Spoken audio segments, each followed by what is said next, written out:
जब आसमान में हुआ प्लेन का पक्षियों से सामना। दोस्तों, क्या आपने कभी प्लेन राइड की है? प्लेन राइड कितनी ज्यादा स्मूथ होती है। हम आसपास की खिड़कियों से नीचे नजर आने वाली नदियों को, पहाड़ों को और बादलों के नजारों का लुत्फ उठा रहे होते हैं, यानी कि सब कुछ बेहतरीन।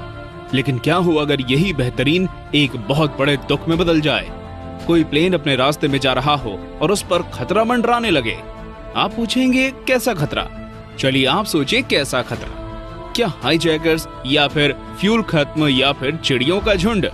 अब भला चिड़ियों के झुंड से कोई प्लेन कैसे खतरे में आ सकता है?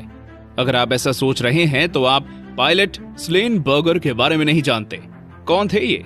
एक पायलट थे जिनके प्लेन पर बीच आसमान में पक्षियों के झुंड ने हमला कर दिया था और फिर इनका प्लेन क्रैश की स्थिति में आ गया था। फिर आगे क्या हुआ? क्या ये बच पाए या इनका प्लेन बच पाया? अगर आप ये सब जानना चाहते हैं तो वीडियो को पूरा जरूर देखें। ये कहानी आपके लिए लेकर आया है अनसुनी कहानियां, क्योंकि वो कहानियां जो रह जाती हैं अनसुनी, उन्हें सुनाता है अनसुनी कहानियां। तारीख थी 15 जनवरी 2009। ठंड के कारण न्यूयॉर्क की कुल्फी जमी हुई थी। तापमान 5 से 10 डिग्री सेल्सियस के बीच डोल रहा था। दोपहर का समय था और शहर अपने काम धंधे में लगा हुआ था। न्यूयॉर्क एयरपोर्ट पर भी काफी चहल पहल थी। न्यूयॉर्क के सेकंड एयरपोर्ट से एक एयरबस A320 3:24 पर उड़ने को तैयार था। उसे उड़ा रहे थे चेल्सी स्लेन बर्गर। वो उस वक्त 57 साल के थे और पहले अमेरिकन एयरफोर्स में फाइटिंग पायलट रह चुके थे। स्लेन बर्गर को अपनी लाइफ में कुल 19,663 फ्लाइट आवर का अनुभव था। वो एक ग्लाइडर पायलट होने के साथ एविएशन सेफ्टी के एक्सपर्ट भी थे। उस उड़ान में उनके साथ फर्स्ट ऑफिसर और उनके 2 पायलट के तौर पर जेफरी स्काइल शामिल थे। जेफरी भी स्लेन बर्गर की तरह ही काफी ज्यादा अनुभव वाले व्यक्ति थे। उन्होंने लगभग 15,683 फ्लाइट आवर हैंडल किए थे। इतने अनुभव के बावजूद ये उनके करियर की पहली एयरबस फ्लाइट थी। ये प्लेन शार्लोट डगलस को रवाना होने वाला था। शाम के 3:24 पर यह प्लेन अपनी मंजिल के लिए रवाना हो गया। जब ये प्लेन उड़ा तब इसमें 150 पैसेंजर और क्रू मेंबर शामिल थे। उड़ान के 1 मिनट बाद यानी कि 3:25 पर यह प्लेन 750 फीट की ऊंचाई पर पहुंच गया। दोस्तों, मैं आपको एक्यूरेट टाइम बता रहा हूं ताकि आगे आपको वीडियो देखकर समझ आए कि केवल 10 मिनट में क्या से क्या हो सकता है। और हाँ, जिंदगी बदलने के लिए केवल 10 मिनट ही काफी होते हैं। प्लेन सेकंड दर सेकंड अपनी मंजिल की तरफ आगे बढ़ रहा था। जब प्लेन चला तब प्लेन के कंट्रोल जेफरी स्काइल के पास थे। उन्होंने फ्लाइट कंट्रोल को मैसेज करके कहा कि सब कुछ सामान्य है और वे आगे बढ़ रहे हैं। 3:26 पर स्लेन बर्गर ने जेफरी स्काइल को कहा कि हडसन नदी काफी ज्यादा खूबसूरत नजर आ रही है। स्लेन बर्गर और जेफरी उस वक्त ये नहीं जानते थे कि नदी उनकी जिंदगी में क्या महत्व रखने वाली है। प्लेन उस वक्त 2,818 फीट की ऊंचाई पर था और 316 फीट प्रति सेकंड की रफ्तार से आगे बढ़ रहा था। तभी अचानक कुछ ऐसा हुआ जिसे देखकर दोनों ही पायलट चौंक गए। प्लेन के सामने कनाडा गीज नाम के कुछ पक्षी आ गए। पक्षियों के आने के कारण दोनों पायलट को प्लेन की विंड स्क्रीन पर बस बड़े बड़े पक्षी ही नजर आ रहे थे। कोई भी प्लेन अपने इंजन से आगे की हवा को पीछे खींचकर आगे बढ़ता है। इसी कारण कई सारे पक्षी हवा के साथ दोनों इंजनों के अंदर घुस गए। उनके अंदर जाने के कारण इंजन जाम हो गए और टर्बो फैन ने काम करना बंद कर दिया। उसके बाद एक बड़े धमाके की आवाज के साथ दोनों इंजन डेड हो गए। पायलट इस धमाके को नहीं जान पाए, लेकिन पैसेंजर्स ने धमाके का कारण जानने के लिए जब बाहर देखा तब वो बुरी तरह परेशान हो गए। बाहर आग की लपटों ने इंजन को बुरी तरह से घेर रखा था। उसके बाद पूरे प्लेन में फ्यूल की गंध फैल गई और पायलट को भी इस बात की खबर हो गई। दोनों ही इंजनों ने काम करना बंद कर दिया था, जिस वजह से पायलट जेफरी काफी ज्यादा परेशान हो गए। वो लगातार दोनों इंजन को रीस्टार्ट करने की कोशिश कर रहे थे, जो कि होना असंभव था। उन्हें बेकार की कोशिश करते हुए देख स्लेन बर्गर ने फ्लाइट का कंट्रोल अपने हाथ में ले लिया। इंजन जल जाने के बावजूद प्लेन पर कोई खास फर्क नहीं पड़ा और वे लगातार क्लाइंब कर रहा था, यानी कि ऊपर की तरफ बढ़ता जा रहा था। लेकिन ये ज्यादा देर तक नहीं होने वाला था और प्लेन को नीचे ही आना था। ये बात दोनों पायलट जानते थे। इंजन के जलने के बाद प्लेन ने 19 सेकंड तक क्लाइंब किया और दोस्तों, प्लेन 3060 फीट की ऊंचाई पर पहुंच गया। प्लेन में इंजन होता तो ये कोई बड़ी ऊंचाई नहीं होती, लेकिन बिना इंजन वाले प्लेन के लिए ये हाइट मौत के दरवाजे से कम नहीं थी।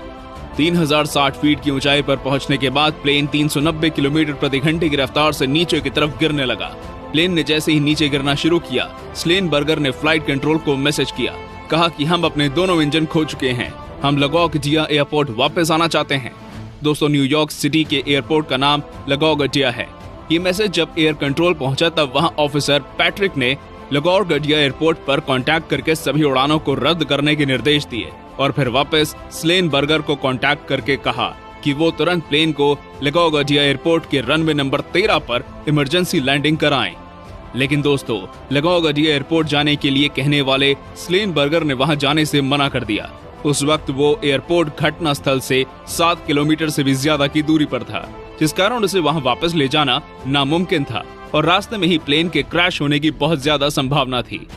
ऐसा होने से बस प्लेन में मौजूद लोग ही नहीं बल्कि न्यूयॉर्क सिटी के हजारों लोग भी खतरे में पड़ जाते। न्यूयॉर्क वापस ना जाने पर स्लेनबर्गर ने कंट्रोलर से कहा कि उन्हें न्यू जर्सी के लिए एयरपोर्ट पर लैंडिंग करने की परमिशन दे दी जाए। बर्गर की डिमांड पर कंट्रोलर ने उन्हें न्यू जर्सी के ही थिएटर प्रो एयरपोर्ट के रनवे नंबर 1 पर लैंड करने की परमिशन दे दी। लेकिन दोस्तों, इसके लिए भी बहुत ज्यादा देर हो चुकी थी, क्योंकि प्लेन वहां तक भी शायद ही पहुंच पाता और ये लोगों की जान का जुआ बन सकता था। 3:28 पर प्लेन 16,050 फीट की ऊंचाई पर आ गया था। स्लेनबर्गर ने अपनी सूझबूझ के साथ कंट्रोलर से कहा कि वे हडसन नदी में प्लेन को उतारने जा रहे हैं। कंट्रोलर ये सुनकर हक्का बक्का रह गया।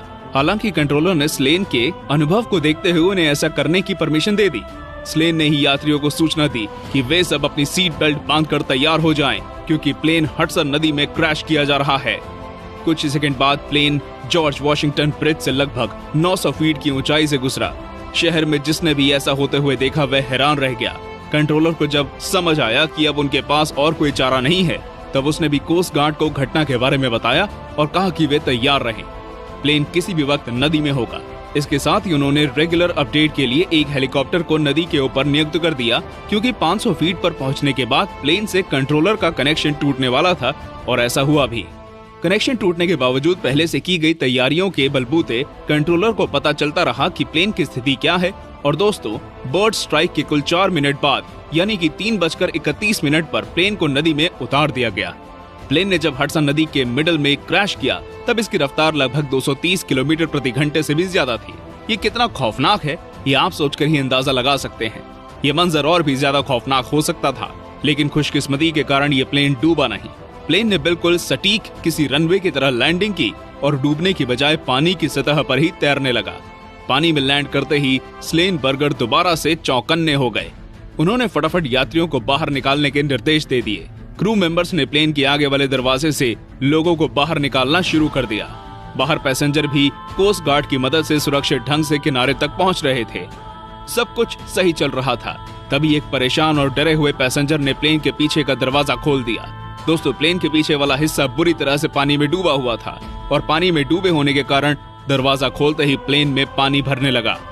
प्लेन के कुछ पैसेंजर प्लेन में विस्फोट के डर से प्लेन के विंग पर खड़े हो गए और कुछ पैसेंजर लाइफ जैकेट पहनकर ठंडे पानी में ही कूद गए। दोस्तों, उस वक्त पानी का तापमान 5 डिग्री सेल्सियस से भी ज्यादा था। गनीमत की बात थी कि वहां कोस्ट गार्ड मौजूद थे।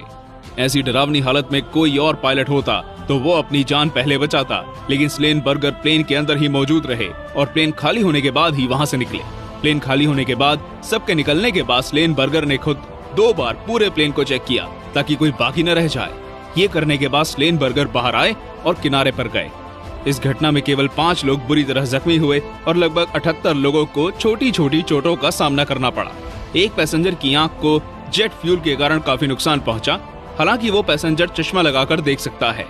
इसके बाद NTSB नाम के बोर्ड ने इस घटना की जांच की और यह पाया कि अगर स्लेनबर्गर कोई भी फैसला लेने में बस 35 सेकंड और देर कर देते तो यकीनन ये प्लेन शहर में क्रैश हो जाता। जांच के बाद इस बोर्ड ने इस घटना को द मोस्ट सक्सेसफुल डिचिंग का अवार्ड भी दिया। इस घटना में सभी लोग बच गए थे, इसलिए इसे मिरेकल ऑन द हडसन के नाम से जाना जाता है। इसके बाद स्लेनबर्गर और क्रू मेंबर्स को कई सारे अवार्ड भी मिले। तो दोस्तों, ये थी ऐसे प्लेन की सच्ची कहानी जिसे सूझबूझ से मौत के मुंह से निकाल लिया गया। आपको ये वीडियो कैसा लगा हमें कमेंट करके जरूर बताएं। वीडियो को पूरा देखने के लिए आप सभी का बहुत बहुत धन्यवाद।